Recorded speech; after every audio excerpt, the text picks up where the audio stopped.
வணக்கம். ராமச்சந்திரன் பேசுகிறேன்.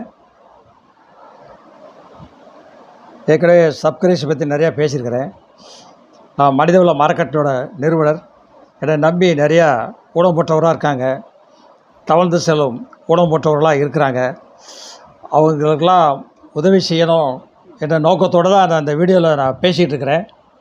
அதனால் சப்ஸ்கிரைப் பண்ணியிருக்கேன், அவங்களுக்காக பண்ணுங்க அப்படி சொல்லிவிட்டு நிகழ்ச்சிக்குள்ளே வரேன். இப்போ அரசியல் மேடைகளில் பலர் பேசுகிறாங்க, திமுக பற்றி தான் பேசுகிறாங்க. அது அவங்கள பற்றியே பேசிட்டு தான் இருக்கிறாங்க. தங்களை பற்றி யாரும் பேசுகிறதே இல்லை.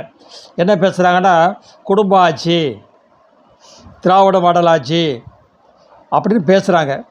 சார் பேசிட்டு போட்டும் சார். நான் என்ன சொல்கிறேன்னா, இது மக்களாட்சி. தமிழர்கள் வாழக்கூடிய தமிழ்நாடு, தமிழ் மக்கள் இருக்கக்கூடிய ஒரு மாநிலம் தமிழ்நாடு. ஒரு ஆட்சியில் இப்போ இருக்கிறாரு, அதனால் அவர் பேசிட்டு போகிறாரு. அது நிரந்தரம் கிடையாதுங்க. அவங்க எந்தெந்த ஆட்சிக்கு வந்தாலும் அவங்கவுங்க ஏதாவது சொல்லிட்டு தான் இருப்பாங்க. இது அம்மா ஆட்சியும்பாங்க, இவர்கள் கலைஞர் ஆட்சியும் பாரு. இது மக்களாட்சி. மக்களுக்கு தெரியும், மக்கள் தானே ஓட்டு போடணும். எங்கள் இஷ்டத்துக்கு திராவிட மாடலு, அம்மா ஆட்சி மாடலு, புரட்சி தமிழர் அப்படின்லாம் சொல்ல முடியாதுங்க. புரட்சி தமிழர் அப்படிலாம் சொல்லிக்கிட்டு இருந்தாங்கல்ல, அதெல்லாம் இப்போ நடக்காதுங்க. மக்களால் தேர்வு செய்தவர்களால் 5 ஆண்டுகள் ஒப்பந்த அடிப்படையில் ஒப்பந்தம் நல்லா யார் மக்களுக்கு சேவை செய்கிறாங்களோ அவங்களுக்கு வாக்குகள் போடுவோம்.